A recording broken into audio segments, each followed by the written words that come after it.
ধন্যবাদ। আসলে আমি চেয়েছিলাম একজন প্রতিভাবান এই ব্যক্তি বা জনকে উপরে নিয়ে যাব, তাকে প্রসারিত করা, তাকে লালন করে আমরা বিশ্ব দরবারে যাতে পৌঁছাতে পারি, পরিচিতি করতে পারি, এটাই আমার উদ্দেশ্য।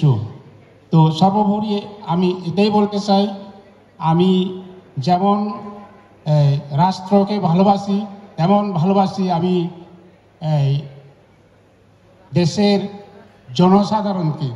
তো সেই উদ্দেশ্য লক্ষ্য করে আমি এই ক্রীড়া বা খেলার প্রতিভাবান মেয়েকে এগিয়ে নিয়ে যাব। ধন্যবাদ সবাইকে।